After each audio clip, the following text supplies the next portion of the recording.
या एवरीवन, मेरे दोस्तों, भाइयों, बहनों, ठीक है, स्टार्ट करें हम लोग। ठीक है, हाँ, गुड गुड गुड। कर लो, अपने वीडियो ऑन कर लो यार, आज डेटा इस चीज में लगा लो। ठीक है, थैंक्स गाइस। सो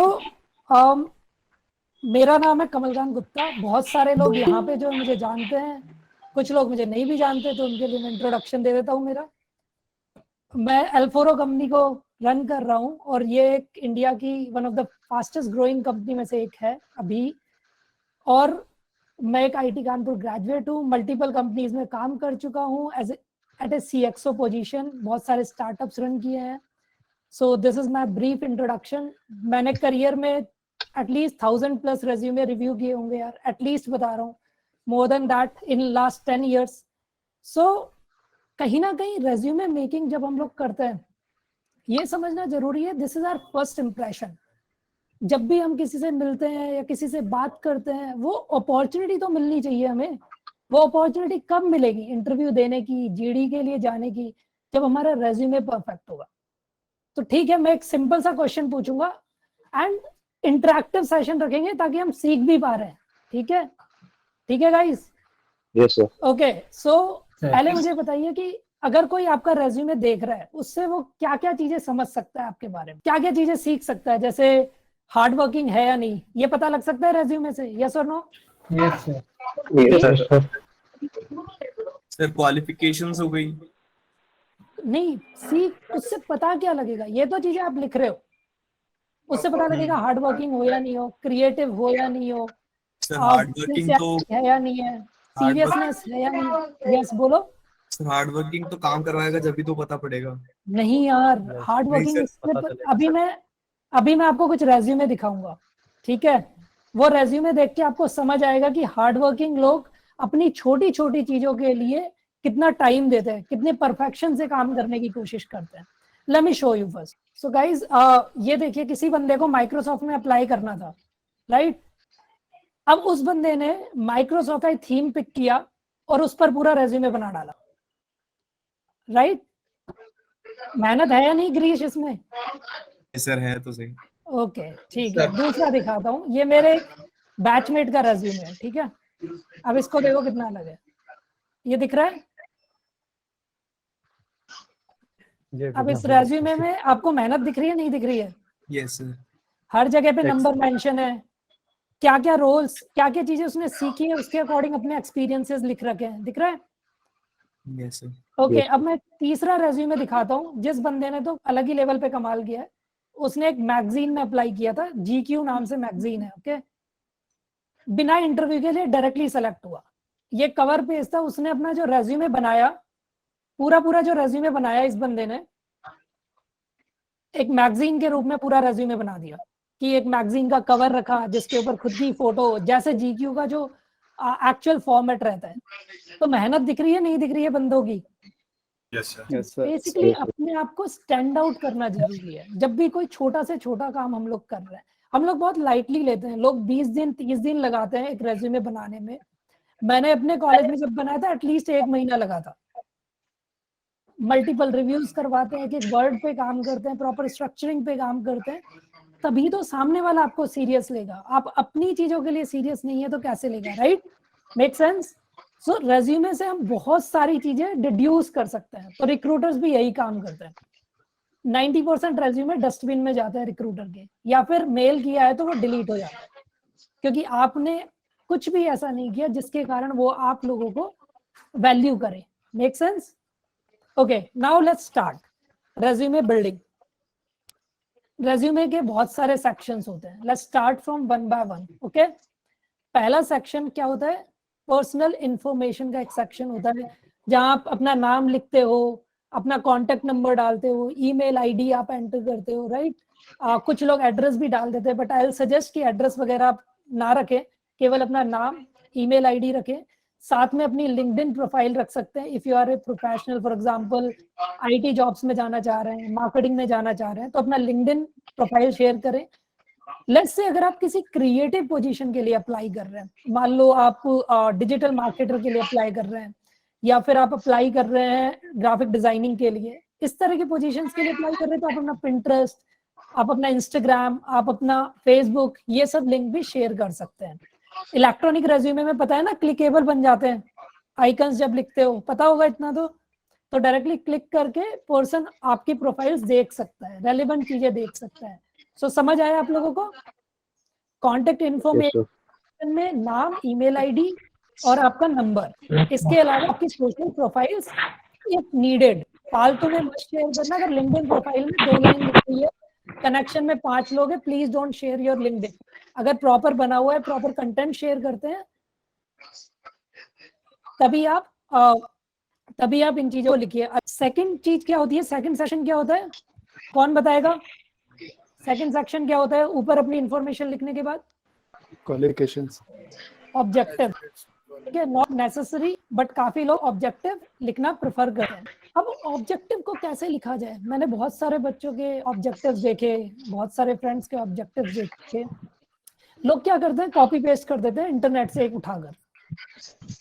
ठीक है, तो ऐसा तो नहीं करना है। आपको अपना ऑब्जेक्टिव लिखना है कि why you want to apply in the company। तो it could be specific to a position। For example, जैसे कोई यहाँ पे कंप्यूटर साइंस ग्रेजुएट है, BCA, या फिर आप हमारे यहाँ से कोर्स कर रहे हैं, so you can write dedicated CS graduate looking for a developer position.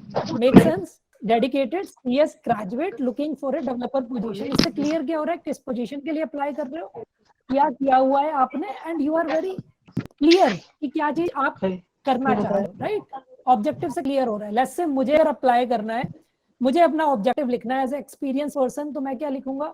Accomplished CXO seeking to leverage background in business, finance, management, people management, team building, recruitment as a VP or CXO in your company। ठीक है, this is something I'll write in my objective। Make sense? कि clear होना चाहिए क्या किया हुआ है, बहुत प्रिसाइज, क्या अप्लाई करना चाह रहे हो। अपने बारे में क्लियर लिखो, अगर क्लैरिटी नहीं है तो मत भी लिखो, दैट्स ऑल्सो ओके। समझ आया ऑब्जेक्टिव कैसे लिखना है सबको? Yes sir. Yes please. Sir जैसे मेरी इलेक्ट्रिकल ब्रांच है तो और फ्रंट एंड कर रहा हूँ मैं, तो भी मेरे को बताइए ना सर। सो यार वही, किस चीज के लिए अप्लाई कर रहे हो? डेवलपर पोजीशन के लिए अप्लाई कर रहे हो? Yes sir. तो क्या लिख सकते हो?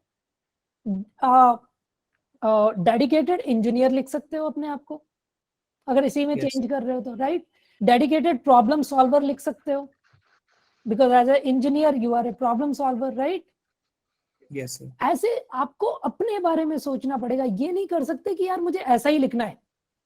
आपको बैठ के सोचना। This is what I am trying to tell you कि थोड़ा सा मेहनत करके थोड़ा टाइम देना पड़ेगा जब एक एक चीजें लिख रहे हैं तो। Okay, yes sir. ठीक है, थर्ड पार्ट पे आते हैं। थर्ड पार्ट क्या होता है? थर्ड पार्ट होता है आपका इन जनरल जो लिखते हैं वर्क एक्सपीरियंस। ठीक है, वर्क एक्सपीरियंस के कंपोनेंट्स क्या क्या होते हैं? Company name, so and so company, let's say learn for technology private limited. Job title front end developer, okay, या फिर बिजनेस एनालिस्ट, जो भी job title, and the duration, कि किस ड्यूरेशन तक आपने वहां पे वर्क किया। राइट, अब इसमें बात ये आती है कि यार जब आपको जॉब के डिस्क्रिप्शन लिखना है तो उसमें क्या क्या चीजें लिखोगे? यहाँ पे बच्चे बहुत सारी मिस्टेक्स करते हैं। पहली चीज, पैराग्राफ में कुछ नहीं लिखना है। ऐसे नहीं लिख देना एक पैराग्राफ बना के उसके नीचे लिख दिया 4-5 लाइन को। Nobody likes to read that. वो मतलब सबके पास टाइम लिमिटेड है, उनके पास हजारों रेज्यूमे आ रहे हैं। आप अगर ऐसे लिखेंगे, no one likes to read that. तो सबसे पहले वर्क एक्स में क्या लिखेंगे? आपने क्या सीखा basically, what exactly you learn, और या फिर what exactly you worked on. For example आप टूल्स बता सकते हो। जैसे किसी बंदे का मैकेनिकल इंजीनियरिंग था, उसने टूल यूज किए, सॉलिडवर्क्स यूज किया, ऑटोकैड यूज किया, तो वो मेंशन कर सकता है design multiple structures in SolidWorks and AutoCAD, did the dynamic analysis of that, right? तो मल्टीपल चीजें, टूल्स भी आपने डिफाइन कर दिए। आप यहाँ डिफाइन कर सकते हो नंबर्स के बेसिस पे भी। Like for example you are applying for a sales role, आप सीधा ये कह सकते हो after joining within 6 months I was able to increase sales by 70%। Number भी आप मेंशन कर रहे हो कि भाई मैं इतना एफिशिएंट पर्सन हूँ, मेरी क्रेडिबिलिटी इतनी है। आप सब चीजें अपनी एक एक लाइन से दिखा रहे हैं। So please make bullet points, 3 to 4 bullet points in every work experience section, और उसे प्रॉपरली मेंशन कीजिए। प्रॉपरली, और एक लाइन में लिखने की कोशिश कीजिए, 3-4 वर्ड्स में लिखने की कोशिश मत कीजिए कि 3 वर्ड्स में लिख दिया एंड इट्स डन, नहीं। ऑटोकैड एंड सॉलिडवर्क्स लिख दिया, AutoCAD/SolidWorks नहीं, उसको प्रॉपरली एक लाइन में लिखिए, ठीक है? Make sense? जहां Yes, दिक्कत है पूछ लो भाई, ठीक है? है ना? सर जिस तरह मेरे कॉलेज में बताइए। इलेक्ट्रिकल से हूँ, आ रहे कॉलेज से, हम्म, तो मेरे कॉलेज में ऑटोकैड भी कराया था फर्स्ट ईयर में, पैनल डिजाइनिंग भी सेकंड ईयर में, थर्ड ईयर में पीएलसी की भी कराया था, सब कुछ कराया था, मतलब अलग से ठीक है। कंपलसरी करवाया। इस चीज को हम कहाँ इंक्लूड करते हैं सुमित? इसको इंक्लूड करते हैं हमारे स्किल्स सेक्शन के अंदर। ये वर्क एक्स में नहीं आएगा, राइट? या तो हम स्किल्स सेक्शन में इंक्लूड करेंगे या फिर हम प्रोजेक्ट सेक्शन में इंक्लूड करेंगे कि हम लोगों ने कोई सो एंड सो प्रोजेक्ट किया था जहां पे हमने ये टूल्स यूज किए। For example, as a fresher in general जो आपका वर्क एक्सपीरियंस आएगा वो क्या आएगा? इंटर्नशिप। ठीक है, आपकी जो भी समर ट्रेनिंग है, इंटर्नशिप है, in general as a fresher job के लिए अप्लाई कर रहे हो तो ये आएगा।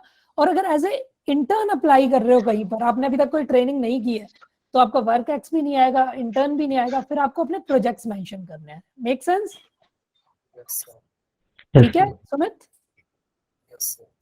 Okay, so now let's talk about internship. ठीक है, इंटर्नशिप में क्या लिखोगे? So again the same thing, first कौन सी कंपनी है, second part what was the title of your internship, third part duration क्या था। अब इंटर्नशिप पे जो भी आपको काम दिया गया, सबसे पहले एक लाइन में उसको समराइज करने की कोशिश करो। ऐसे मत करो कि यार डायरेक्टली लिख दिया ये टूल है, समराइज करो कि what did you do exactly in your internship. For example, मेरे इंटर्नशिप में मैंने क्या किया था, टर्बुलेंट फ्लो के लिए I was writing a research paper. ठीक है, so in a close lid environment how does turbulent flow work, right? This was my in a way topic. Okay, तो अगर मुझे सबसे पहली लाइन मुझे अपना इंटर्नशिप मेंशन करना है तो व्हाट एग्जैक्टली आई डिड, उसके बाद मैंने कैसे कैसे बेसिकली क्या क्या टूल्स यूज किए, मैंने इंटर्नशिप में क्या सीखा, मेरे आउटपुट क्या है, क्या मेरे आउटपुट सक्सेसफुल थे या नहीं थे, राइट? ये सारी चीजें मेंशन कर सकते हो। या फिर इंटर्नशिप में आपको कोई अवार्ड मिला हो कि बेस्ट इंटर्न का अवार्ड मिला है आपको among like 70 interns who joined, या फिर आपको अवार्ड मिला हो सबसे नीट एंड क्लीन पर्सन रहने के कारण, सबसे सिंसियर होने के कारण। There are an number of awards जो कंपनीज के अंदर दिए जाते हैं, right? You should mention that in a single line. Okay, इसके बाद आता है आपका इंटर्नशिप के बाद आता है आपका, मतलब ये वाला सेक्शन समझ आया, वर्क एक्सपीरियंस वाला? Yes sir. तो इसमें दो चीजें और ध्यान में रखनी होती है। अगर आपका कोई, मान लीजिए कहीं आप जॉब कर रहे हो अभी करंटली, या कोई किसी जगह इंटर्नशिप कर रहे हो या पढ़ रहे हो, तो आपको सिंपल ये मेंशन कर, वो जितने भी सेंटेंसेस लिखने वो प्रेजेंट टेंस में लिखने हैं, because you are doing that, right? आप कर नहीं चुके हो। बट इसके अलावा जो प्रीवियस वर्क एक्सपीरियंस है या आपने लास्ट ईयर इंटर्नशिप किया था, तो उसे किस में लिखोगे? पास्ट टेंस में लिखो। ठीक है, अवॉर्डेड, पार्टिसिपेटेड। और कभी भी है ना, देखो आप अपना रेज्यूमे खुद लिख रहे हो तो आई हो गया, वी हो गया, इस तरह के वर्ड्स यूज मत करो, डायरेक्टली स्टार्ट कर दो वर्ब से। ओके, अवॉर्डेड, पार्टिसिपेटेड, इस तरह की चीजें, learn, worked on this thing. Okay, इस तरीके से आप स्टार्ट करो अपने बुलेट पॉइंट्स को। ओके, ठीक है, नेक्स्ट सेगमेंट पे बढ़े नेक्स्ट सेगमेंट पे। Yes sir. Yes sir. Okay, so basically इसके बाद सेगमेंट आता है प्रोजेक्ट। प्रोजेक्ट के अंदर अब जैसे आप फ्रेशर हैं, फ्रेशर के लिए प्रोजेक्ट सबसे इंपॉर्टेंट चीज है, तभी तो वो बता पाएगा कि उसको कुछ आता है या नहीं आता, राइट? तो प्रोजेक्ट के अंदर आप क्या करेंगे? सबसे पहले टाइटल मेंशन करेंगे। प्रोजेक्ट का टाइटल क्या है आप वहां पे मेंशन करेंगे। क्या बोलते हैं, या तो किसी प्रोफेसर के अंडर में आपने वो प्रोजेक्ट किया हो, या कोई फैकल्टी के अंडर में वो प्रोजेक्ट किया हो, उनका नाम भी मेंशन कर सकते हैं, एंड द ड्यूरेशन कि कब से कब तक आपने वो प्रोजेक्ट किया है। ओके, बेसिकली पर्पस क्या है प्रोजेक्ट मेंशन करने का? पहली चीज तो कि आप उस प्रोजेक्ट से आउटकम क्या चाह रहे थे और what was the project all about, कि प्रोजेक्ट में हमें करना क्या था, वो एक सिंगल लाइन में, पहली लाइन में वो एक्सप्लेन करो बुलेट पॉइंट में। एंड सेकंड और थर्ड बुलेट पॉइंट में मेंशन करो आपने क्या क्या किया उस प्रोजेक्ट को अकम्प्लिश करने के लिए। ओके, जैसे for example I guess in my first year summers I worked on nanosat project, जो ITK में एक नैनो सैटेलाइट प्रोजेक्ट बन रहा था। तो वहां पे जो प्रोजेक्ट का आउटकम था that was building a nanoset so that we can take data of India's water precipitation. Okay, that was the target, water precipitation का हम data ले सके। Okay, अब ये मेरा पहला लाइन हो गया। सेकंड लाइन क्या होगा? worked on the design of nanosat in SolidWorks and AutoCAD। इसमें मैं worked and ये भी कर सकता हूँ worked and designed, इसमें मैं कर सकता हूँ वर्क एंड एनालाइज्ड, इस तरह के वर्ब्स मैं यूज कर सकता हूँ क्योंकि ये चीजें मैंने नैनोसैट प्रोजेक्ट में की। ओके, तो अपना प्रोजेक्ट डालना भी बहुत जरूरी है as a fresher, as a experienced. अगर आप हो चुके हैं तो आपका मेन फोकस इसी पे रहेगा कि आपका वर्क एक्सपीरियंस क्या क्या है। Okay guys, now let's come to next portion which is education. Sir मैं ये पूछना चाह रहा हूँ, जैसे मेरे को मतलब जॉब प्रोफाइल चेंज करना है, तो मैं अपने जो जॉब कर रहा हूँ तो उसका मैं मेंशन करूंगा तो उसमें कोई इफेक्ट नहीं पड़ेगा? यार बिल्कुल इफेक्ट पड़ेगा, लेकिन उसको इस तरीके से लिखना है। फॉर एग्जांपल मैं एक एग्जांपल देता हूँ। मेरा एक फ्रेंड है, कनाडा में कोक में जॉब कर रहा था, मैकेनिकल इंजीनियरिंग में, तो उसको सॉफ्टवेयर डोमेन में स्विच करना था and he is working in that domain since 6 years। तो अब वो अपना वर्क एक्सपीरियंस मेंशन नहीं करे, वो भी सही नहीं है, राइट? तो उसने मुझे रिव्यू के लिए उसका रेज्यूमे भेजा कि भाई एक बार देख लो यार। तो उसने क्या किया हुआ था, जितने भी टर्मिनोलॉजी यूज की थी वह मैकेनिकल इंजीनियर से रिलेटेड थी, जितने भी थे। तो मैंने उसको बस सिंपल ये कहा, फॉर एग्जाम्पल कि एक पंप पे उसने काम किया, कोई एक पर्टिकुलर पंप के ऊपर उसने काम किया उस प्लांट में। तो मैंने कहा कि इसकी लैंग्वेज चेंज करके ये कर दो कि I collected the data of noise, vibration, this and analyze it to implement these solutions। okay, तो इससे क्या दिख रहा है आपका? आपकी एनालिटिकल एबिलिटी दिख रही है और एज ए डेवलपर एबिलिटी भी दिख रही है, चाहे आपने एक्सेल में सॉल्व किया हो या पाइथन में सॉल्व किया हो। ओके, तो इस तरीके से आपको आपकी जो लैंग्वेज है ना, जिस पोजीशन के लिए अप्लाई कर रहे हो वो चेंज करनी पड़ेगी। और अगर नहीं कर सकते हो तो एटलीस्ट मेंशन कर दो, इस तरीके से मेंशन करो एटलीस्ट आपकी कुछ क्वालिटीज दिखे, लाइक क्रिएटिविटी दिख सके, आप हार्ड वर्किंग है या नहीं ये दिख सके। तो ये सब दिखाने के लिए भी आप अपना वर्क एक्स यूज कर सकते हो, बट इसी तरीके से होना चाहिए कि ये क्वालिटीज दिख रही हो। समझ रहे हैं Shubhankar? Okay, yes sir. Make sense है ना? अब लिख पाओगे? यस सर, लिख लूंगा। Okay, good. So now let's talk about your education. Education में क्या करना होता है? कॉलेज एंड यूनिवर्सिटी लिखना जरूरी है। बहुत सिंपल है यार, अपनी डिग्री लिखना जरूरी है। BCA, B Tech in electrical, B Tech in mechanical, B Tech in computer science, MCA, जो भी डिग्री आपका है, एंड योर CGPA और परसेंटेज, ये 3 चीजों को इंक्लूड करना है अपनी एजुकेशन में। जैसे आपका स्कूल का नाम हो सकता है XYG एंड आपकी 10th क्लास हो गया, 10th क्लास के लिए आपकी ये परसेंटेज थी, तो 10th, 12th and your graduation. Okay, ये चीज आपको इंक्लूड करना है एजुकेशन के अंदर। अब इसको इंक्लूड करने के पैराग्राफ वे में प्लीज मत करिएगा, या तो बुलेट्स में कीजिए उसे मेंशन, या फिर टेबुलर फॉर्म में कीजिए। फॉर एग्जांपल, 1 सेकेंड, जैसे आपको ये दिख रहा है tabular form, can you guys see? Yes sir. Yes sir. Yes, तो इस तरीके से either you use tabular form और आई थिंक एक और होना चाहिए मेरे पास। हाँ, यहाँ देखिए, जैसे यहाँ पे टेबुलर की जगह थोड़ा बुलेट फॉर्म में कर दिया। बुलेट्स थोड़े डिफरेंट तरह के हैं इस केस में, बट ये बुलेट फॉर्म में कर दिया। ओके, इस तरह का हाईलाइट करना जरूरी नहीं है। It's something he is design just for Microsoft, ये केवल माइक्रोसॉफ्ट के पर्पस के लिए इस बंदे ने डिजाइन किया है। ओके, सो इसके बाद आता है ये 5 सेक्शंस। अभी तक हमने क्या क्या बात किया है? पहला सेक्शन क्या था? अपनी इंफॉर्मेशन, पर्सनल इंफॉर्मेशन। सेकंड था ऑब्जेक्टिव, थर्ड था वर्क एक्सपीरियंस, फोर्थ था प्रोजेक्ट एंड फिफ्थ था एजुकेशन। ओके, 6th पार्ट पे बात करते हैं स्किल्स। स्किल्स मेंशन करना बहुत ऑब्वियसली जरूरी है। अब जैसे शुभांकर ने क्वेश्चन पूछा था और एक और पर्सन ने क्वेश्चन मुझसे पूछा था, तो यहाँ पे 2 तरह के हर किसी पर्सन के स्किल सेट होते हैं। 1 is hard skills, 1 is soft skills. Okay, hard skills क्या होते हैं जो आपकी जॉब के लिए एकदम रेलेवेंट है। फॉर एग्जांपल आपने सॉफ्टवेयर डेवलपर के लिए अप्लाई किया है, तो आपके हार्ड स्किल सेट क्या हो सकते हैं? पाइथन आता है, जावा आता है, C++ आता है, फ्रंट एंड डेवलपमेंट DSA आता है, राइट? जो भी आपका स्किल सेट है। सॉफ्ट स्किल सेट के अंदर क्या क्या आता है? Your communication skill, like you can write excellent communication skill, critical thinking, creative, okay, these kind of skill sets come into soft skills, okay? तो समझ आ गया, हार्ड स्किल्स और सॉफ्ट स्किल्स दोनों मेंशन करना है आपको। सर बस मैं इतना पूछना चाह रहा था आपसे, जैसे हाँ। मेरी बीटेक कंप्लीट हुई 2021 में। जी सर, मुझे ये नहीं पता कि मुझे कहाँ जाना चाहिए, क्या करना चाहिए, कोई एक्सपीरियंस नहीं है। आप ये जानते हो बहुत अच्छी तरीके से, कॉलेज में, प्राइवेट कॉलेज में इंसान सिर्फ कॉलेज ही जाता है, सिर्फ बुक से पढ़ के पास हो जाता है। तो सर मुझे ये जानकारी लेनी थी आपसे कि मुझे करना क्या चाहिए। मैं सिर्फ IT डिपार्टमेंट में जाना चाहता हूँ। मैं एक तो मतलब ये है कि सर मैं फ्रेशर ही हूँ बस, तो जिशान, मैं ये तय नहीं कर पा रहा सर मुझे क्या करना चाहिए।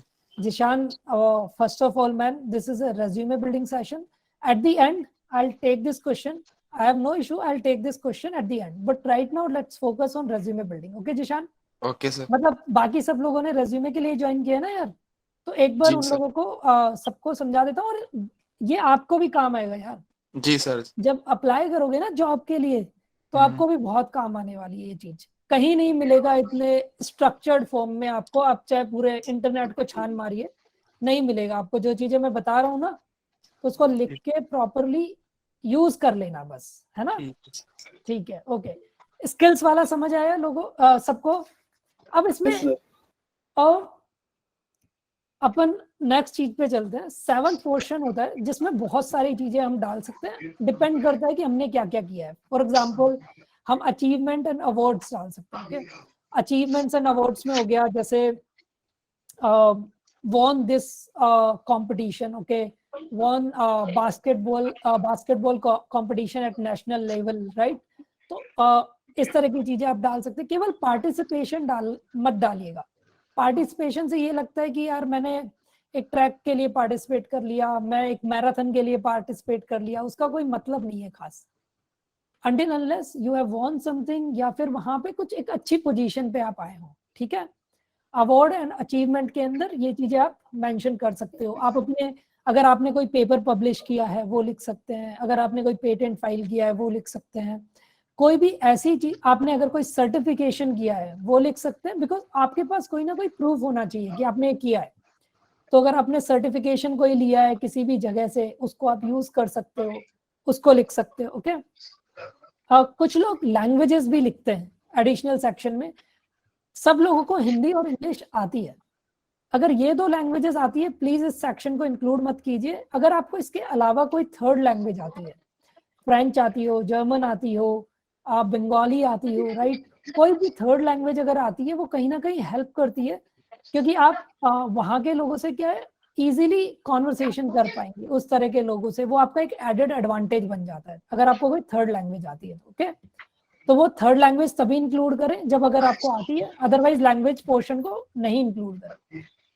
एक बहुत इंपॉर्टेंट सेक्शन आजकल इसी ऑप्शनल सेक्शन में होता है, कम्युनिटी सर्विस, NGO के लिए काम किया हो, सोशल वर्क किया हो, कि मैंने for example old age home के अंदर 2 मंथ्स मैंने सर्व किया है, ठीक है, मैंने किसी हॉस्पिटल के अंदर वॉलंटियर वर्क किया है। तो इस तरह की चीजें अगर आपने की है तो डेफिनेटली आपको ये चीज हेल्प करेगा। Okay, make sense? इसके अलावा आप अपनी हॉबीज डाल सकते हैं। अगर हॉबीज आपकी कुछ इस तरह की है which makes you different, for example sketching एक हॉबी हो गया, कुकिंग एक हॉबी हो गया, जो कहीं ना कहीं ये दिखा रहा है आप में क्रिएटिव स्किल सेट है, या आप कुछ चीजें बनाना जानते हैं, या फिर कुछ ऐसा स्किल सेट है जहाँ पे टीम वर्क का भी यूज आ रहा है, राइट? तो इस तरह की हॉबीज को आप इंक्लूड कर सकते हैं। जैसे फुटबॉल खेलते हैं आप, अगर आपकी एक हॉबी है तो कहीं ना कहीं ये दिखाता है कि आप टीम वर्क बहुत आसानी से कर सकते हो। ओके, तो इस तरह की चीजों को आप अपनी हॉबीज में इंक्लूड कर सकते हैं। यहां तक समझ आया सब कुछ? Sir, can you please repeat Yes, sir. hard skills and soft skills? या श्योर मैन। किसने पूछा ये? Shivam.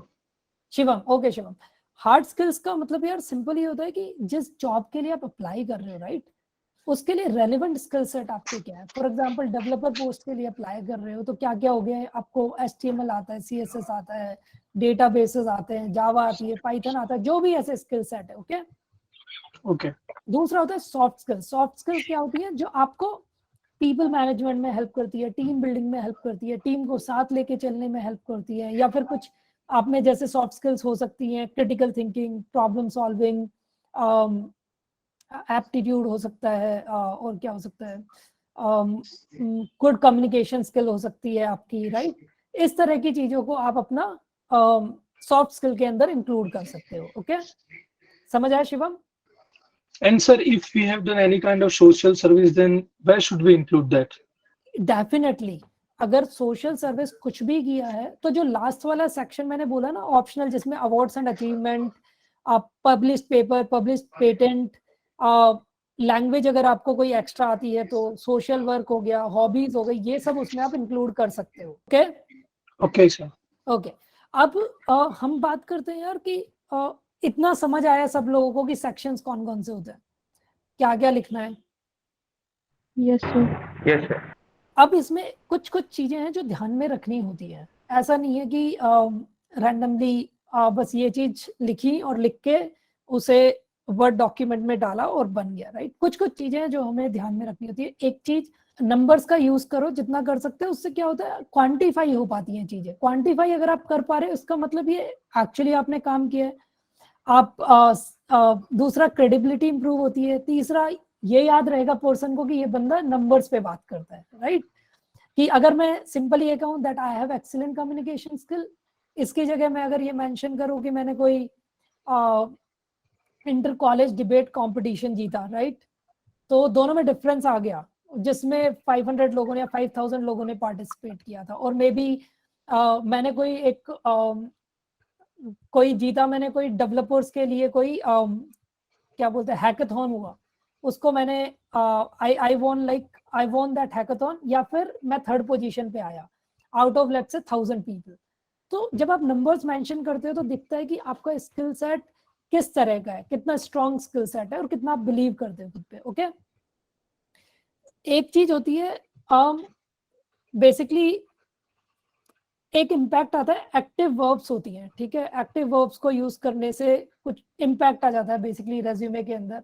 फॉर एग्जांपल आप ऐसे अगर आप लिख रहे हैं, फॉर एग्जांपल किसी कंपनी के लिए you work in marketing department of certain company, okay, this is something you want to write, rather than that you can use like marketed for this company using this tool। okay marketed जो आपने क्या बना दिया कि active verb बना दिया। Okay जहां पे आप क्या कर रहे थे, वर्क डज दिस को पूरे को कंबाइन करके आपने नटशेल में क्या बोलते हैं मार्केटेड।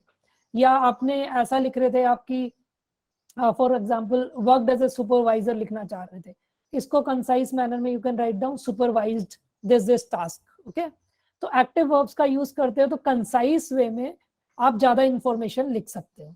ओके समझ गए? उससे क्या है वर्ड्स भी अलग अलग हो जाते हैं।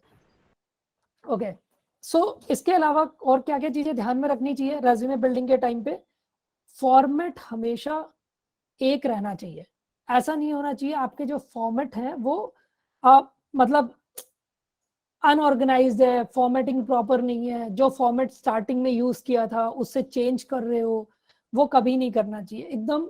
एकदम डिजाइन लैंग्वेज जो है प्रोफेशनल होनी चाहिए, सिंपल होनी चाहिए कि इजी टू रीड रहे। सेकंड पार्ट है कलर स्कीम को सिंपल रखो, ठीक है, अनटिल अनलेस कोई एक पर्टिकुलर कंपनी के लिए अप्लाई कर रहे हो, राइट। एक सिंगल कलर को थ्रू आउट यूज करो, मे बी 2 कलर अगर आप यूज कर रहे हो तो 2 कलर्स को through out the resume use करो। टाइटल के लिए जैसे अलग कलर यूज किया आपने, किसी और चीज के लिए अलग कलर यूज किया। थर्ड पार्ट है फॉन्ट्स को यूनिफॉर्म रखना। ऐसा नहीं होना चाहिए किसी जगह टाइटल 14 साइज का है, दूसरी जगह टाइटल 12 का है, नहीं। 14 है तो 14 को कोहेरेंटली हर जगह यूज करो, और अगर आपका जो बॉडी टेक्स्ट है वो 11 का है तो हर जगह 11 का होना चाहिए। ऐसा नहीं होना चाहिए यहाँ 11 का है या 13 का है। तो through out the resume same चीजों को यूज करो। And one more important thing, कुछ लोग रेज्यूमे के अंदर अपना पापा का नाम, मम्मी का नाम, एड्रेस सब लिख देते हैं। भाई कोई जरूरत नहीं है, तुम्हें वो सेलेक्ट करने के लिए बैठे पापा, अनटिल अनलेस तुम्हारे पापा सीएम या पीएम हो या कोई आईएएस ऑफिसर हो तो मेंशन कर दो भाई, अदरवाइज मत करो। उसका कोई सेंस नहीं है, वो आपका रेज्यूमे देखना चाह रहा है। ओके, वो ये नहीं देखना चाह रहा कि आपके पापा कौन है और आपकी मम्मी कौन है। ओके, तो पर्सनल इंफॉर्मेशन तो बिल्कुल भी लास्ट में जो डालते हैं ना लोग, वो डालना ही नहीं है। Yes sir. Sir actually first जो पॉइंट था इन्फॉर्मेशन पॉइंट, उसमें जो हमने अपना अगर नेम मेंशन करना है, उसके बाद ईमेल आईडी, फोन नंबर भी उसी में मेंशन होगा या उसके लिए कोई लास्ट में मेंशन करना है?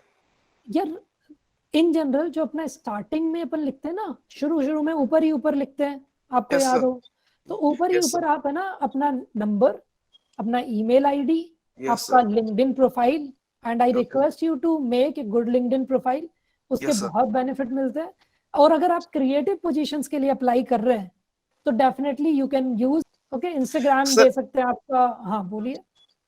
सर एक्चुअली पहले मेरा जो, मैं 2014 बैच पास आउट हूँ एंड आफ्टर दैट मैंने 3.5-4 साल content writer and business analyst में वर्क किया है टिल 2018। बट आफ्टर दैट मैं कुछ अपना बिजनेस करने लग गया था एंड अब मैं वापस से जॉब स्टार्ट करना चाहता हूँ, तो मेरा प्रीवियस एक्सपीरियंस आईटी का नहीं है।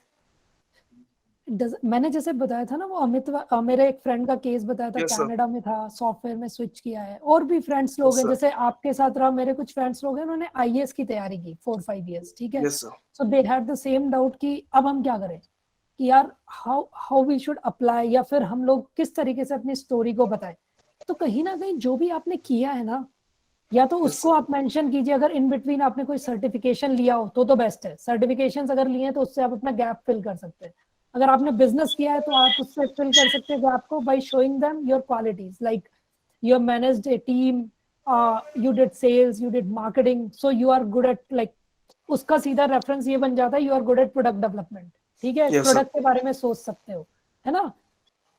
और थोड़ा सा उसको आईटी से रिलेट करो कि आपने अपने बिजनेस के अंदर भी you used CRMs because you understand कि आईटी का कितना, आईटी के थ्रू आप कॉस्ट को कितना कम कर सकते हो। तो चीजों को मोल्ड करना होता है। इसलिए मैं कहता हूँ कि डेवलपर के लिए अप्लाई कर रहे हो तो अलग रेज्यूमे बनेगा, एनालिस्ट के लिए कर रहे हो तो अलग बनेगा, डिजाइनर के लिए कर रहे हो तो अलग बनेगा। सेम बंदे के अलग अलग रेज्यूमे बिल्ड होंगे, तो वो रेलेवेंस बिल्ड करना पड़ेगा आपको। This is the trick. And sir actually मैंने जो मतलब वर्क एक्सपीरियंस है उसमें मेरे पास इतने प्रोजेक्ट्स नहीं थे बिकॉज मैं एक कोडिंग प्लेटफॉर्म पे नहीं था, तो मैं अपने जो मेरा एक्सपीरियंस है उसको किस तरीके से शो करूं? यार मैं वही कहना चाह रहा हूँ, इन बिटवीन आपने बिजनेस किया, राइट? Yes sir. नहीं, before the business when I worked in company. You worked in a company, तो अगर जो आपने काम किया है कंपनी Yes, के sir. अंदर, यस सर। उसको कोशिश कीजिए थोड़ा बहुत मोल्ड कर सको आईटी की डायरेक्शन में, ओके सर। राइट? और इफ नॉट पॉसिबल तो इस तरीके से बुलेट पॉइंट्स लिखो कि वो आपकी कुछ क्वालिटी को शो कर रहे हैं। Yes sir. मतलब ये चीजें है ना बहुत सब्जेक्टिव होती हैं रितेश, राइट? मैं भी सब्जेक्टिविटी पे आपको बता सकता हूँ। जैसे मैंने वो कनाडा वाले फ्रेंड का एग्जांपल लिया, या आईएएस वाले का लिया। अब आईएएस वाले को जैसे अप्लाई करना था तो मैंने उसके लिए बोला कि तुम्हारे लिए बहुत आसान हो सकता है ये चीज पिच करना, that you now understand finance, economics, macro economics, international business, because IAS की तैयारी में आपको ये सब पढ़ना पड़ा। एंड ये चीजें किसी भी कंपनी को ऑपरेशंस बिल्ड करने में, किसी भी कंपनी को लोकेशन एनालिटिक्स बिल्ड करने में, इस तरह की चीजों में बहुत हेल्प कर सकती है ना। अब समझ रहे हो ना, उसी से ही निकल गया ना कुछ रास्ता जो उन्होंने सीखा है। सीखना कभी खराब नहीं जाता। तो इस तरीके से आपको है ना चीजें बनानी पड़ेंगी यार। Are you L4 student? Yes sir. Okay okay, आप लोगों का तो यार हम पर्सनलाइज भी करवाएंगे चीजें, है ना, कोई दिक्कत नहीं है, टेंशन मत लो। पर ये खुद से बनाते रहना, it's gonna take you 15-20 days time. आराम से बैठ के बनाना चीजें, ओके, टाइम लेना। अब जैसे मैं जो बता रहा था, ठीक है, अब ये रेज्यूमे को अगर आप देखेंगे, ठीक है, दिख रहा है? अब इसमें फॉर्मेटिंग देखिए आप, बुलेट पॉइंट्स देखिए जहां से स्टार्ट हो रहे हैं, एकदम कोहेरेंट है सारी चीजें। टाइटल जहां से स्टार्ट हो रहे हैं, किस जगह काम किया है, राइट? फॉन्ट साइज देखिए, फॉन्ट टाइप देखिए, एक एक चीज कंसिस्टेंट है, right? It's a very simple resume, right? पर आपको क्या पता लग रहा है? अगर मुझे एक्सपीरियंस देखना है तो ये वाला एरिया है जहां पे मैं एक्सपीरियंस तरीके से देख सकता हूँ, राइट? मुझे स्किल्स देखनी है, बहुत क्लियरली मुझे स्किल सेट दिख रहा है, राइट? Yes. मुझे रेज्यूमे समरी देखनी। अब इसमें देखो इसने नंबर्स यूज किए हैं, 3 years एक्सपीरियंस है, 99% एक्यूरेसी से कुछ काम किया है, 30,000 की कोई फंडिंग मिली है, केवल फंडिंग नहीं लिखा है इसने, grant funding, right, numbers use किए जहाँ पे किए। इससे क्या है, आपकी क्रेडिबिलिटी इंप्रूव होती है। नीचे ही नीचे एजुकेशन लिखा है, देखिए एजुकेशन को किस तरीके से लिखा है कि आपने डिग्री कौन सी ली है, किस जगह से ली है, क्या ड्यूरेशन रहा है। ओके, कंसिस्टेंट है, कंसिस्टेंसी है पूरे रेज्यूमे के अंदर, राइट। जैसा पूछ रहे थे, ये आपका ईमेल एड्रेस हो गया, ये नंबर हो गया, राइट। इन्होंने एड्रेस लिखा हुआ है, आई वोंट से एड्रेस लिखिए, आप इसकी जगह अपने सोशल प्रोफाइल्स इंक्लूड कर सकते हैं अगर वो प्रॉपरली बनाए हुए हैं और वो रेलिवेंट है तो। Yes, sir. ओके, ठीक है, थोड़ा आइडिया लगा? Yes, sir. ठीक है। सो बेसिकली अब बात करते हैं टाइप्स ऑफ रेज्यूमे। आपने सारे सेक्शंस लिख लिए। सबसे पहला काम ये करना, कोई फॉर्मेट डिसाइड मत करो, कुछ मत करो। जैसे मैंने बताया ना कि एक्सपीरियंस सेक्शन डिसाइड किया, जो जो काम जिंदगी में किया है उसको लिखो, उसका टाइटल लिखो, कंपनी में जहां काम किया है, जो भी काम किया है, और उसके बुलेट पॉइंट्स लिख लो प्रॉपरली। ओके, जितना एक्सपीरियंस है, 10 एक्सपीरियंस है, 50 प्रोजेक्ट्स है, सब लिख लो, अलग अलग सेक्शंस। ये कर सकते हो, इसलिए मैंने स्टार्ट वहां से किया, ताकि आपके पास पूरी इंफॉर्मेशन रहेगी क्या यूज करना है जब किसी एक पर्टिकुलर टास्क के लिए आपको रेज्यूमे बनाना है। Okay, now let's come to the point कि रेज्यूमे किस किस तरीके से बना सकते हैं। ओके, टाइप्स क्या क्या होते हैं रेज्यूमे के। तो एक जो सबसे एक्सेप्टेबल टाइप है वो है, ये समझ लो कि अभी जो आपने रिसेंट किया है ना काम, सबसे ऊपर उसी को दिखाना चाहिए, उसके बाद जो उससे पहले किया, उसके बाद उससे पहले जो किया, राइट, ऐसे ही दिखाना चाहिए।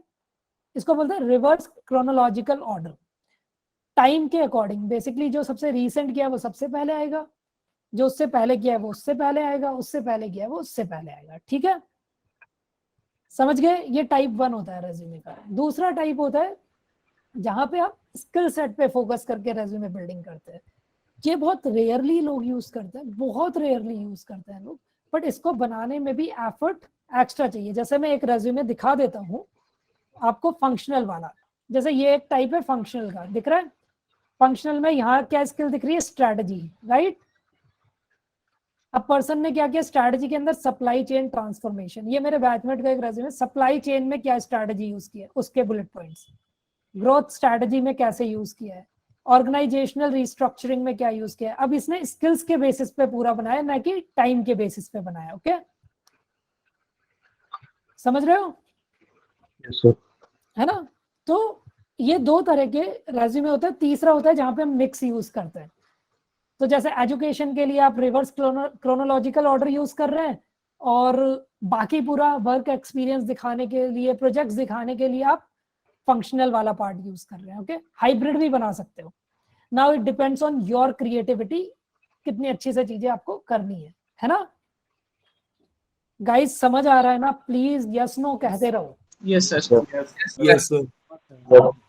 ठीक है, एक जो प्रॉब्लम मिलती है, ग्रामेटिकल एरर आपके रेज्यूमे में 0 होने चाहिए, टाइपोज 0 होना चाहिए। कर सकते हो इतना? ग्रामेटिकल एरर और टाइपोज 0 होने चाहिए। लेट मी शो यू कैसे कोई टूल को यूज कर सकते हो। Let's look at it. ठीक है, लेट्स लुक एट इट। मेरी स्क्रीन दिख रही है? Yes, sir.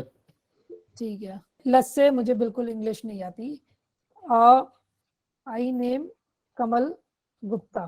ठीक है, मुझे बिल्कुल ही इंग्लिश नहीं आती है। My study is mechanical engineering. Let's see कि ये टूल क्या मुझे चेंज करके देता है। ठीक है, अब जैसे इसने ये करके दिया, ठीक है, आई एम नेम्ड कमल गुप्ता। हमें पता है कि यार इस तरीके से, अब यहाँ पे अपना है ना प्रेजेंस ऑफ माइंड भी यूज करना है भाई। ठीक है, ऐसा नहीं करना है कि इसने जो दे दिया वो उठा के लिख दिया है। अब मुझे समझ आ रहा है कि यार आई एम नेम्ड कमल गुप्ता, ऐसे तो कोई नहीं लिखता। लोग कैसे लिखते हैं? कोई बताएगा लोग कैसे लिखते हैं in general? Myself. My self grammatically incorrect होता है।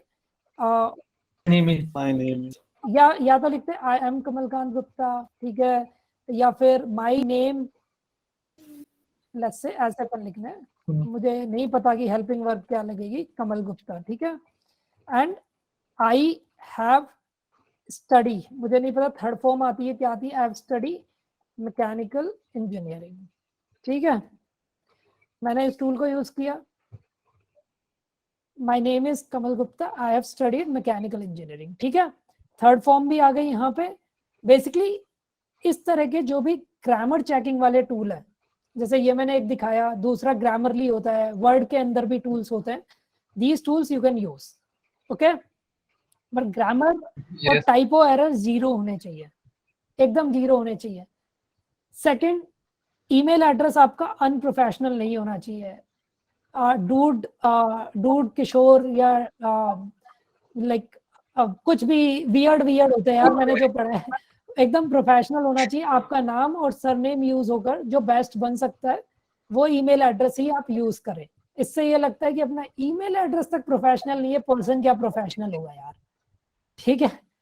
थर्ड, अगर आपने क्वांटिफाई नहीं की हुई है चीजें और आपके पास उसका कुछ भी प्रूफ नहीं है कि आपने ये चीज की है, तो please don't use that in your resume. उससे केवल ये लगता है केवल आप यहाँ पे बुलशिट कर रहे हैं, केवल आप कुछ भी रैंडम बता रहे हैं, राइट। जैसे स्टार्टिंग में मैंने बोला था, लॉन्ग पैराग्राफ्स बिल्कुल यूज नहीं कर रहे हैं, बुलेट पॉइंट्स में सारी चीजों को लिखना है। जैसे मैंने रेज्यूमे भी दिखाया ना आप लोगों को, रेज्यूमे जो है वो 1 पेज का ही रखना है। एज ए फ्रेशर तो 1 पेज से ज्यादा होना ही नहीं चाहिए। 2 पेज का, अगर हाईली प्रोफेशनल बंदे हो, कोई 15-20 साल का एक्सपीरियंस कर चुके हो, तो मैक्सिमम तब भी 2 पेजेस यूज करने चाहिए।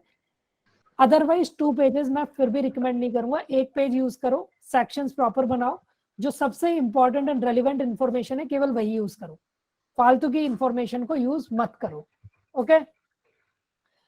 Yes sir.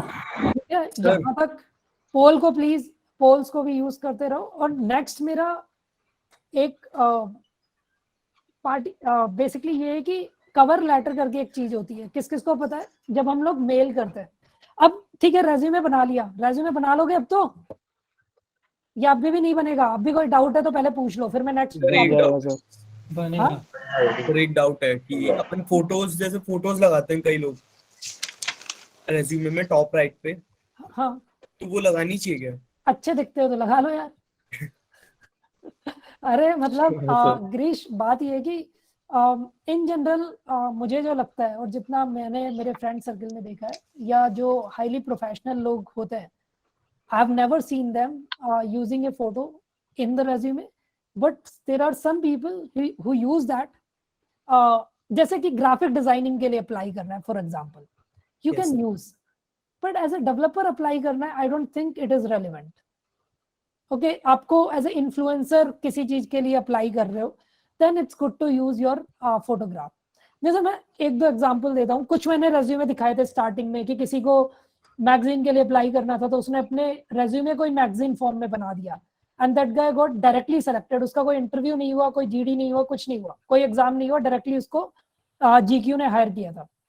ऐसे ही जो मैंने माइक्रोसॉफ्ट वाला आपको दिखाया फॉर्मेट, अगर इस तरह के फॉर्मेट को आप एकदम स्पेसिफिकली, आपके दिमाग में ही कंपनी है कि मुझे तो इसी में जाना है, उसके लिए स्पेसिफिकली डिजाइन करके भेजोगे ना, तो लोग जो है आपको वैल्यू करते हैं कि yes you really want to work here, yes this guy is hard working, इसने मेहनत की है इस चीज को बनाने में, परफेक्शन के साथ बनाया है, तो इस तरह की क्वालिटीज पता लगती है। थर्ड पॉइंट, मान लो आपको as a video editor apply करना है किसी कंपनी में, तो आई वुड सजेस्ट कि यार अपना रेज्यूमे बनाने की जगह ना एक वीडियो रेज्यूमे बिल्ड करो और उसको एडिट करके सामने वाले को शेयर करो, so that they can see your video editing skill set. या फिर आपको कहीं पे एज ए ऑरेटर अप्लाई करना है तो भी वीडियो रेज्यूमे भेजो, वहां पे आप अगर इस तरह से रेज्यूमे भेजोगे तो उन्हें भी मजा नहीं आएगा। आई एम जस्ट सेइंग कि ये तो बेसिक फॉर्मेट तो मैंने बता ही दिया, वीडियो रेज्यूमे में भी उसी तरह का फॉर्मेट यूज करना है, but if you can think of something creative कि कुछ अलग तरीके से क्या किया जा सकता है, तो मैं कहूंगा उसे ट्राई जरूर करना। It almost works, almost always works, क्योंकि कोई भी इंसान अपने कंफर्ट जोन से निकल के कुछ अलग करना ही नहीं चाहता, ठीक है। सर जैसे कंपनी में हम किसी स्पेसिफिक जॉब रोल के लिए अप्लाई करते हैं, तो लाइक उसके लिए हमें अपने रिज्यूमे में कीवर्ड्स उस हिसाब से एडिट कैसे करने चाहिए सर? यार मतलब क्योंकि जैसे मैंने सिस्टम के tools थ्रू बताए। जाते हैं जब बहुत सारे रेज्यूमेज होते हैं एक बड़ी कंपनी में अप्लाई करते हैं, तो वो कीवर्ड्स लाइक कैसे करने चाहिए सर रेज्यूमे? यार अगेन यार मैं वही कहूंगा कि if it is a tech company let's say then your keyword should be relevant in that direction. For example, मुझे data analyst के लिए अप्लाई करना है या मशीन लर्निंग के लिए अप्लाई करना है, then I would use की टूल्स में जैसे TensorFlow वर्ड को मैं यूज करूंगा, ठीक है, या मैं यूज करूंगा डेटा विजुअलाइजेशन वर्ड को यूज करूंगा मैं। मतलब समझ रहे हो ना, ये रेलिवेंट कीवर्ड तो आप ही की इंडस्ट्री के है ना यार। मतलब दिस इज नॉट समथिंग कि जो आपको अलग से जाके सोचना है, दीज आर समथिंग कि अगर आपने उस सब्जेक्ट को प्रॉपरली पढ़ा है तो आप उन्हें ही यूज करोगे। अगर मुझे एज ए इकोनॉमिस्ट अप्लाई करना है, as a finance person apply करना है, then I will use net present value, I will use IRR, I will use rate of return, I will use per capita income, these kind of keywords I will use, right? क्योंकि आप समझ रहे हो ना कि आप जिस segment में जा रहे हो उस सेगमेंट के बारे में तो आपको पता है ना क्या क्या इंपॉर्टेंट चीजें हैं, या नहीं पता? पता है सर, बट जैसे हाँ। वो फिल्टर आउट होते हैं तो वो सिस्टम में मतलब उन्होंने स्पेसिफिकली कुछ डाले होंगे, तो like generally for all job roles what are the keywords? यार मतलब यार जनरली ऐसे नहीं होता ना पूरा। आई विश कि ऐसे कोई जनरल बताने वाली चीज होती तो मैं आपको बता देता। वही मैं कह रहा हूँ कि हर एक रेज्यूमे जॉब रोल के अकॉर्डिंग बनता है। मेरे कॉलेज में ही हर दिन बच्चे अपना एक नया रेज्यूमे बिल्ड कर रहे होते थे। फॉर एग्जांपल कंसल्टिंग के लिए अलग बनाते थे, टेक के लिए अलग बनाते थे, और इसी तरीके से इन लोगों ने जो टूल्स भी बनाए हैं, IIT मुंबई के बच्चे हैं जिनका शायद ये सबसे सक्सेसफुल स्टार्टअप है, उन्होंने भी इसी बेसिस पे कीवर्ड्स बिल्ड किए, और वो एक नहीं होते, ठीक है? और उसका मतलब आप कीवर्ड्स को आपकी इंडस्ट्री से ओरिएंट कर लीजिए, दैट्स इट। इससे ज्यादा कुछ नहीं करना पूरा, ठीक है? अगर आपने हाँ यस मैं अभी एक एनजीओ का सेक्रेटरी हूँ पिछले 5 सालों से, तो मैं मेरे रिज्यूम में कैसे ऐड कर सकता हूँ? कि स्किल्स में ऐड कर सकता हूँ, अचीवमेंट्स में ऐड कर सकता हूँ? ओके, सो मैंने एक देखिए, अगर आप फुल टाइम कर रहे हैं वो नहीं, फुल टाइम नहीं है। फुल टाइम नहीं कर रहे हैं, okay, so what you can do, social responsibility करके एक अलग सेक्शन बना दीजिए, ओके? बिकॉज आपका 5 इयर्स से आप वहां पे काम कर रहे हैं, मेक सेंस? जैसे आपने work I am founder experience member. क्या? I am a founder member. Yes yes, इसलिए कह रहा हूँ सोशल रिस्पॉन्सिबिलिटी के नाम से अलग सेक्शन ही बना दीजिए आपका, और उसमें आप लिखिए कि जो भी आपकी एनजीओ का नाम है, आपकी पहला पॉइंट लिखिए आपकी एनजीओ क्या करती है, आपने क्या क्या अकम्प्लिश किया है आपकी एनजीओ में, राइट? 4-5 बुलेट पॉइंट्स जरूर लिखिए, अलग से पूरा सेक्शन बना के लिखिए आप, ठीक है? है ना? क्योंकि ये इंपॉर्टेंट है। सोशल रिस्पॉन्सिबिलिटी के लिए अगर आप काम कर रहे हैं, which means you have like skill set, like कि आप लोगों से बात भी कर सकते हैं, आई गेस लोगों से बात भी की होगी, आपने डोनेशन रेज करने की भी कोशिश की होगी, which means you know little bit about finance. तो ऐसे मल्टीपल एरियाज को आपने टारगेट किया होगा या फिर मतलब समझा होगा, तो उस चीज को तो दिखाना बहुत जरूरी है, ठीक है तन्मय? ओके, अब किसी और को कुछ पूछना है? क्योंकि अब मैं एक और बहुत इंपॉर्टेंट टॉपिक टच करने वाला हूँ। कुछ लोगों को रहता है कि यार भाई रेज्यूमे तो बढ़िया बन गया, पर अब अप्लाई कैसे करें? तो एक ट्रिक है, काइंड ऑफ ट्रिक है ना? तो वो ऐसे कर सकते हो, अगर मुझे लेट्स से कहीं अप्लाई करना है तो मैं कभी ये नहीं करूंगा कि उनकी वेबसाइट पे जाके मेल कर रहा हूँ। What I will do, I will find out कि उस कंपनी में या तो HR हेड कौन है या फिर उसके फाउंडर्स कौन है।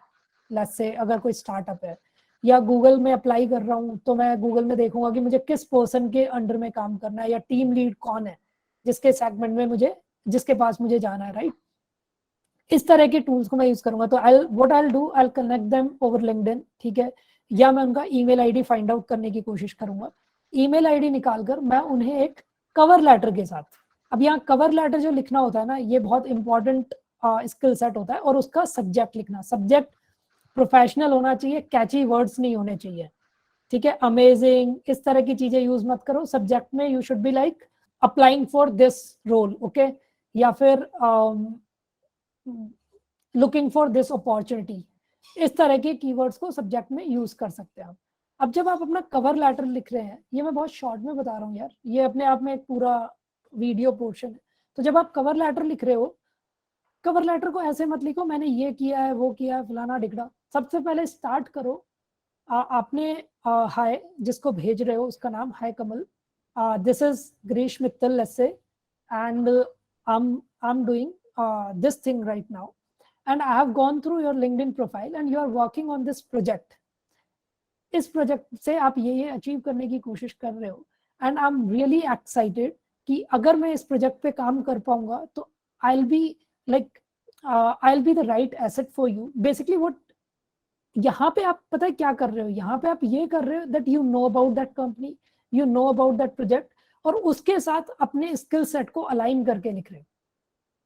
और कवर लेटर 8-10 लाइन का भी लिख सकते हो, 4 लाइन का भी लिख सकते हो। ओनली थिंग इज फालतू की इंफॉर्मेशन उसमें ऐड नहीं करनी है।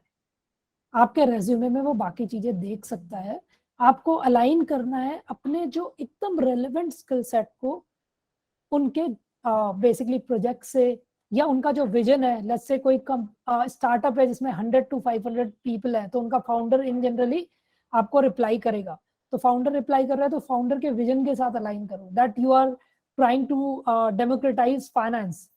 और फिर उससे आप लिख सकते हो कि this is actually very close to my heart as I was growing up. तो अपने स्टोरी लिख सकते हो that how your parents had difficulty in getting finance for your education और एनीथिंग लाइक दैट, राइट।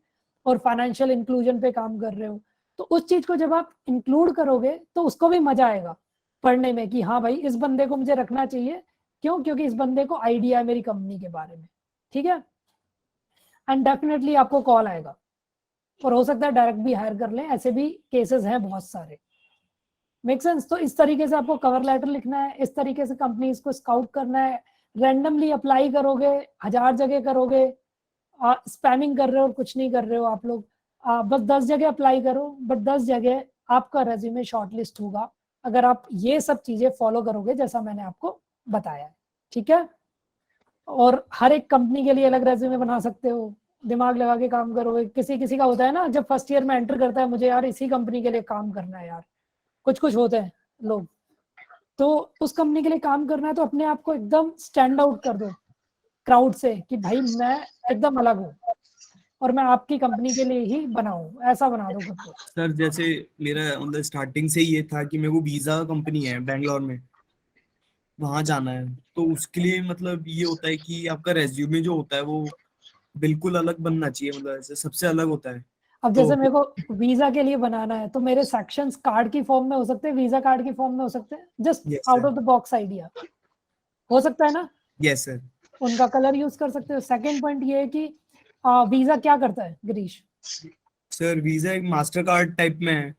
नहीं करता क्या है? आई डिडंट आस्क मास्टर, तुमने दूसरा क्वेश्चन रख दिया, मास्टर कार्ड क्या करता है? नहीं सर, मतलब जैसे हमने क्रेडिट कार्ड वगैरह होते हैं उसपे bank small finance type bank है, फिनटेक टाइप में है। नो, आपको वीजा में काम करना, but you have no idea कि वीजा करता क्या है। ट्रांजैक्शन में हेल्प करते हैं, मतलब ट्रांजैक्शंस में हेल्प करते हैं।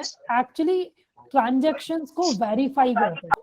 कोई स्वाइप कर रहे हो ना आप कार्ड, जब आपने पेमेंट किया वीजा के थ्रू, तो वो जो आपके अकाउंट से तो एक बार को कट चुका है, लेकिन वो जो ट्रांजैक्शंस है वो मैन्युअली वेरीफाई कर रहा है वीजा बैठकर, and that's why they charge कि ये वेरीफाई, ये जो ट्रांजैक्शन हुआ है ये लेजिटिमेट है या नहीं है, ये जिस लोकेशन से हुआ है वो लोकेशन सही है नहीं है, बैंक से पैसा गया है नहीं है गया है, ये सारी चीजों को वेरीफाई करने का काम करता है visa. Okay, so this is what visa does and same is for master card. तो इसलिए कंपनी के बारे में एनालाइज करो, पढ़ो, फिर अप्लाई करो अलग तरीके से। एंड मैं कह रहा हूँ यार हो जाएगा भाई। लोग इंटर्नशिप के लिए अप्लाई करते थे कॉलेज से, जो अलग तरीके से करता था, जो मास मेलिंग करता था, उनका कुछ नहीं होता था। जो जिसको पता होता था इस प्रोफेसर के अंडर में जाना है, ये प्रोफेसर ये प्रोजेक्ट कर रहा है, इस प्रोफेसर को ये चीजों की जरूरत है, या फिर ये चीजें आनी चाहिए जिस बंदे को ये रखेगा। जो लोग ऐसे अप्लाई करते थे वो 3-4 मेल में ही सेलेक्ट हो जाते थे। So it's up to you now कि क्या करना है। Sir, I also have a doubt. Yeah, sure man. Sir, if you are means you have worked at multiple places, like in very different things, like I've done civil engineering, I have also prepared for this government exam, I have done internship in IIT, and also worked in a construction firm. So would that create a wrong impression or a good impression? Depends man. एक बंदा इसको ऐसे भी लिख सकता है that will create a wrong impression, एक बंदा इसको ऐसे भी लिख सकता है that it will create a good impression. Now it's up to you. For example मैं जैसे एक एकदम वियर्ड काइंड ऑफ एग्जांपल है कि काफी जो हमारी फ्रेंड्स हैं, लेट्स से कुछ विमेन है, वो मैटरनिटी लीव्स लेती हैं 2 साल 3 साल के लिए, 4 साल के लिए, अपने करियर में ब्रेक डालती हैं, ठीक है। तो बहुत सारे लोग होते हैं इस गैप में कुछ नहीं लिखते हैं, but there are some extraordinary womens, वो क्या करती हैं, इसको एज ए वर्क एक्सपीरियंस दिखाती है, वर्क एज अ मदर, ठीक है, और फिर उसमें डिटेल्स लिखती है, what are the responsibility they handle while being a mother, right. अब मुझे बताइए कि ऐसे लिखना is it a good impression और a bad impression? I can't say actually. मतलब बेसिकली इन जनरल जो परसेप्शन रहता है ना, जब आप इस तरीके से दिखा रहे हो that you learn something at that period of time, बस गुड इंप्रेशन। अगर आप ये नहीं दिखा पा रहे कि आपने टाइम पास किया, बेसिकली आपने गवर्नमेंट जॉब के लिए अप्लाई किया, you didn't get selected, that's okay, नहीं सेलेक्टेड, बट अगर आपने कुछ रेलेवेंट स्किल सेट गेन किया उस टाइम पे, तो आप दिखाइए। अगर आपको आता है उससे रिलेवेंट पूछा भी जाएगा आपसे, अगर आपको आता है तो definitely you will get selected. Okay sir, है ना। तो यार सब कुछ है ना, मतलब इसलिए तो यार हम लोग रिव्यू 10-10 लोगों से करवाते थे भाई, कि सबका परसेप्शन क्या आ रहा है, हम अपने परसेप्शन पे नहीं चल सकते। तो जब कोई पर्सन आपका रेज्यूमे पढ़ रहा है, उसके चेहरे पे स्माइल आ रही है, या फिर उसका मन कर रहा है उसको डस्टबिन में डालने का, नाउ उस चीज के लिए आपको मेहनत करके उसे बनाना पड़ेगा। स्माइल लाना चाहते हो किसी के चेहरे पे कि पढ़ के खुशी हो, एक्साइटमेंट हो, या फिर उसको गुस्सा है और डस्टबिन में डाल दे। तो मैंने अभी जो चीजें सिखाई है उनको फॉलो कर लोगे तो पर्सन एक्साइटेड रहेगा आपके रेज्यूमे को रिव्यू करने में, देखने में, आपको कॉल करने में, they will be really excited, वो आपको जानना डेफिनेटली चाहेंगे, ठीक है। एटलीस्ट 70% क्राउड से तो अलग हो ही जाओगे आप। सर मैंने 2 साल 2 स्टार्टअप किए और दोनों चले नहीं, तो उसे मैं कैसे ऐड कर सकता हूँ रिज्यूम में? सो ब्रो मैंने 3 या 4 स्टार्टअप्स वो किए हैं, एक के अलावा मेरे बाकी किसी में वो चला नहीं, ठीक है। Because of that experience, even in 2015 यार, मेरा जब पहला स्टार्टअप फेल हुआ था, तो I was kind of in depression, कह लो, थोड़ा सा रहता है ना यार, अपना वो बच्चे की तरह होता है। तो मैंने एक कंपनी में अप्लाई किया यूएस की, ठीक है, just to know कि if I'm worth something or not.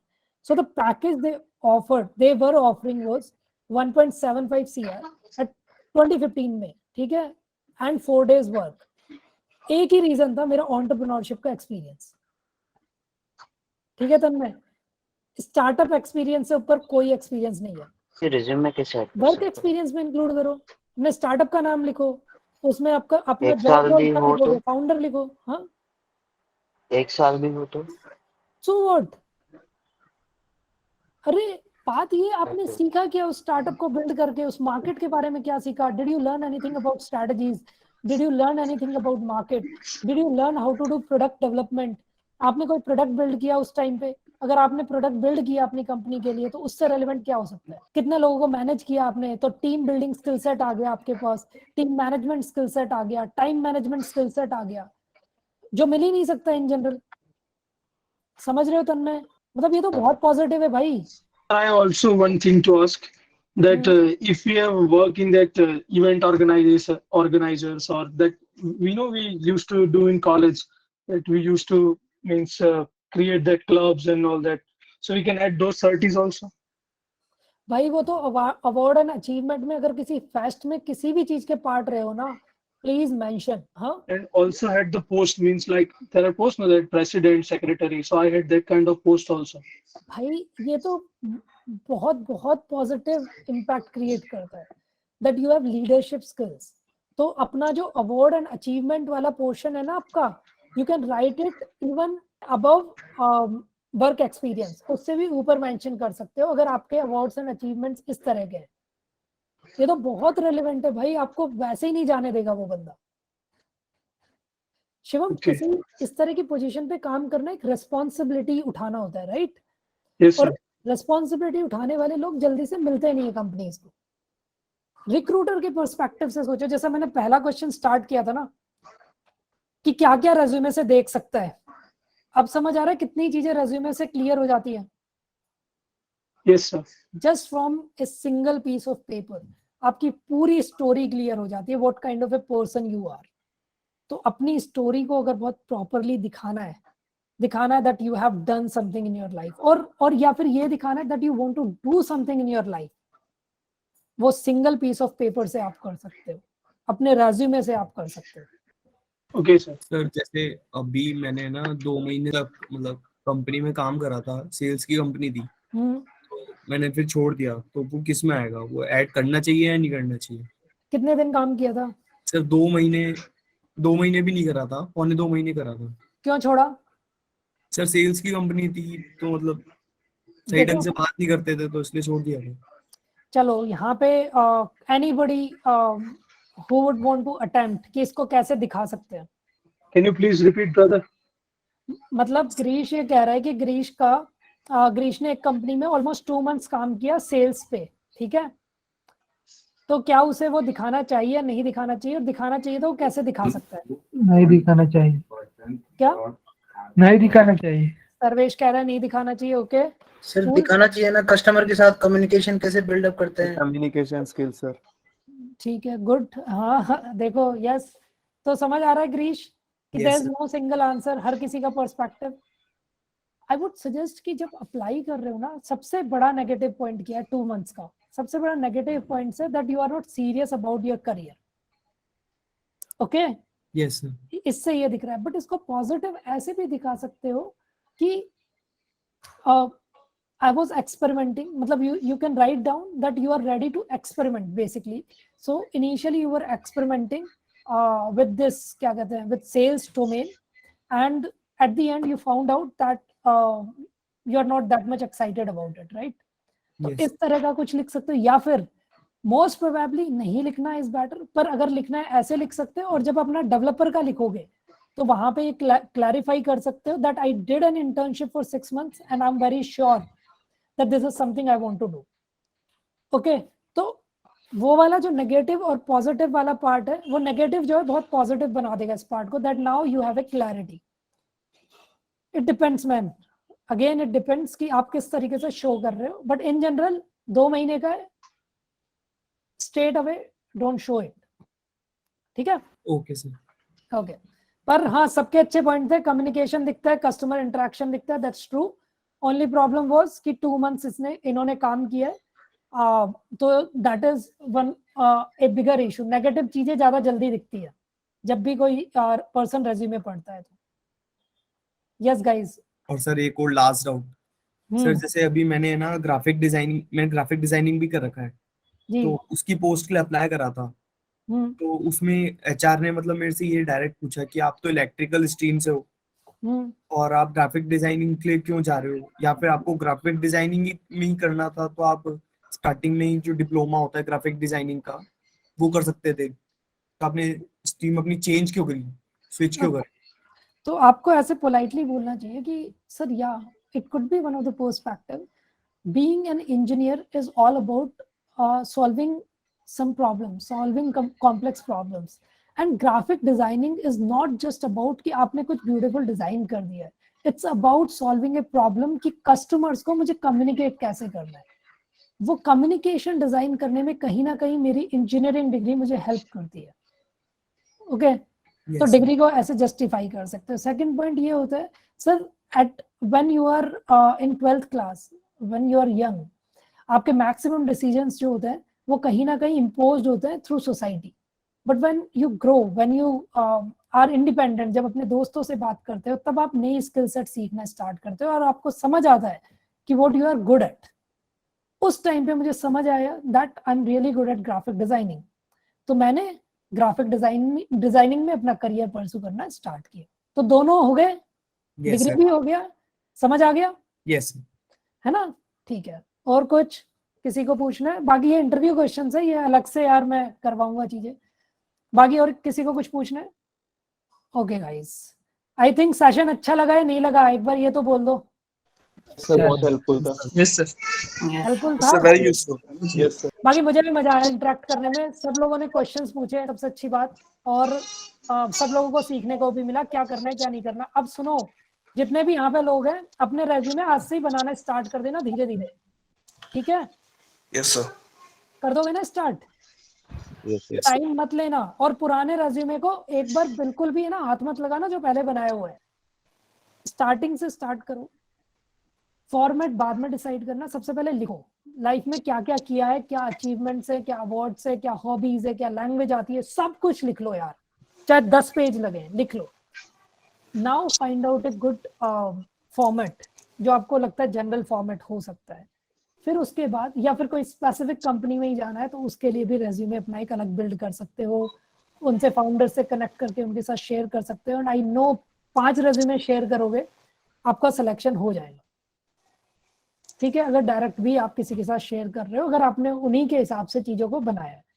और बाकी तो रिव्यू करने के लिए हम लोग बैठे ही हुए हैं यार, ठीक है? ग्रामेटिकल एरर 0, टाइपोस 0, ठीक है? और हम लोगों तक आने से पहले कम से कम 5-7 रिव्यू करवा लेना, दोस्तों से, फैमिली मेंबर्स से, किसी से भी 5-7-8 रिव्यूज करवा लेना जरूर, फिर हम लोगों को दिखाना, ठीक है?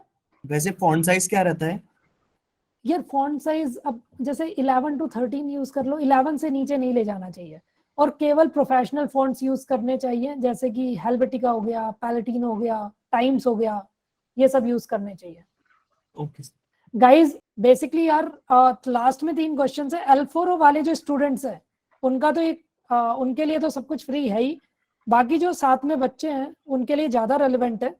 तो सिंपल क्वेश्चंस ये हैं यार पोल के अंदर, भाई एक सिंपल सी चीज है। फॉर एग्जांपल मैं क्या करता हूँ, मैं यार बहुत डायरेक्ट पूछ लेता हूँ, और L4 वाले के लिए भी। फॉर एग्जांपल अभी किसी बच्चे ने कहा था वीजा में जाना है, ठीक है?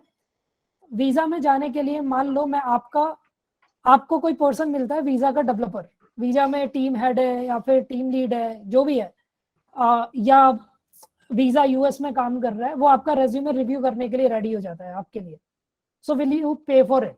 एट द एंड क्वेश्चन पूछने का रीजन ये, विल यू पे फॉर ए सर्विस, अगर जहां पे आपको कोई नेक्स्ट लेवल एक्सपर्ट जो है वो हेल्प कर रहा है। L4 के साथ everything is free for you guys, कहीं पे कोई पैसा नहीं लग रहा है। पूछा जा रहा है कि अगर कोई एक्सपर्ट के साथ आपको पिच किया जा रहा है, गूगल में जाना है, गूगल का डेवलपर कर रहा है, किसी ऐसा पर्सन ने जिसने 4 इयर्स गैप लिया है फॉर IAS प्रिपरेशन, ऐसे बहुत सारे लोग हैं, फिर उसके बाद वो किसी डेवलपर पोजीशन पे गया है, so what exactly they did. तो इस तरह की चीजों के लिए, इन जनरल ऑडियंस के लिए, आपके दोस्तों के लिए हम कुछ प्रोडक्ट प्लान कर रहे हैं, ठीक है? तो इसलिए वो एक बेसिक काइंड ऑफ सर्वे है कि आज तक किसी ने, पहले तो मुझे बताओ, आज तक किसी ने कोई रेज्यूमे बिल्डिंग सर्विस ली है कॉलेज में या कॉलेज के बाहर, किसी ने भी? सर कॉलेज में मतलब प्रोफेसर लोग करवाते थे थोड़ा प्रैक्टिस। ढंग से करवाते थे? हाँ सर एकदम सही से करवाया था। चलो ये तो बहुत अच्छी बात है। मतलब सर वो लोग है ना, कोई ये बाहर से एक एक्सपर्ट को बुलाया था जो मतलब LNT से आए थे वो, तो उन्होंने हमको पूरा एक सेशन दिया था कि मतलब आप कैसे कर सकते हो, पर उन्होंने बेसिकली सिविल इंजीनियरिंग के पर्सपेक्टिव से ज्यादा दिखाया था। लिखवाया, मैं ये कहना चाह रहा हूँ शिवम, कस्टमाइज कराना 1 to 1। वन थिंग इज, अभी जैसे आप लोगों ने मुझसे बहुत सारे डाउट्स पूछे, सर इस जगह क्या लिखेंगे, ये लिखे या नहीं लिखे, राइट? अब हम लोग जो L4 के स्टूडेंट्स हैं उनके साथ तो करेंगे ही, ठीक है? पर बहुत सारे ऐसे बच्चे हैं, आपके फ्रेंड्स हैं, मिलियंस ऑफ ऐसे स्टूडेंट्स हैं जिनको कस्टमाइजेशन ज्ञान देना तो यार आसान है, 1 to 1 तो आपको बहुत कुछ मिल जाएगा, राइट? प्रैक्टिकली मैं कितना बता दूं आपको, but at the end typos check करना, आपके ग्रामर चेक करना, आपने क्या लिखा है रेलेवेंट है या नहीं है उस पोजीशन के लिए, तो वो रिव्यू करवाने की सर्विस किसी ने ली है या किसी से बिना पैसे के भी रिव्यू करवाया है कॉलेज के बाहर? हाँ सर वो भी करके दिया था उन्होंने। वो IIII सेल वाले होते हैं ना, जो अपने को प्लेसमेंट कोऑर्डिनेट करवाते हैं, वो लोग पहले चेक करते थे कि मतलब जो मिस्टेक उनको लगती है कि आप ये थोड़ा सही कर दो, तो उन्होंने बोल दिया कि mistakes is a different thing and customising is a different thing Shivam.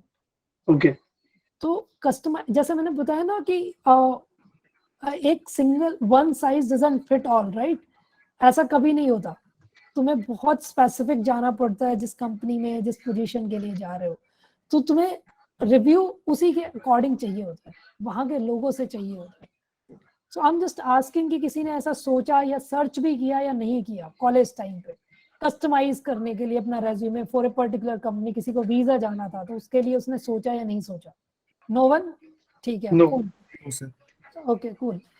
Second question ये आता है कि अगर आपके कॉलेज वाले आपको सजेस्ट करते, ठीक है, कि ऐसी कोई सर्विस आप ले सकते हो, देखो हम क्यों करना चाह रहे हैं, हमारे गूगल फेसबुक के बहुत सारे फ्रेंड्स हैं who are saying they want to help students and we won't be charging a single penny for it. First of all वही लोग होंगे जो 50-100 रुपए 500 रुपए जो भी चार्ज करेंगे अगर हम लोग करते।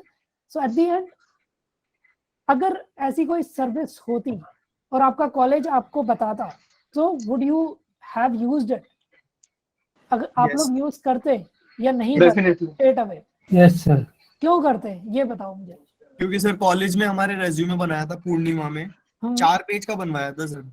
अरे वाह सही है यार। वो सर मतलब ये था कि डायरेक्ट ही फेंक दिया था सर, सही, हमारे बहुत सही है। एचओडी सर ने फेंक दिया था कि ये क्या बकवास बनाया है। फिर चार- मतलब हमने मतलब खुद ने ही मतलब उसको कस्टमाइज कर करके फिर भी 2 पेज का है सर अभी भी। यस यस यस बट तो सर आप बता रहे हैं इफेक्टिव रेज्यूमे तो सिंगल पेज का होता है। यार एक पेज से ज्यादा तुम भी पढ़ोगे यार, नहीं सर, जब 1000 रेज्यूमे आ रहे हैं तो वो भी कैसे पढ़ोगे? Section wise. सबसे पहले तुम देखोगे वर्क एक्ट्स, फिर तुम देखोगे एजुकेशन, फिर तुम देखोगे अवार्ड्स, एकदम डायरेक्टली देखोगे इन चीजों को। ठीक है guys, thanks a lot. Thank you sir. Thank you.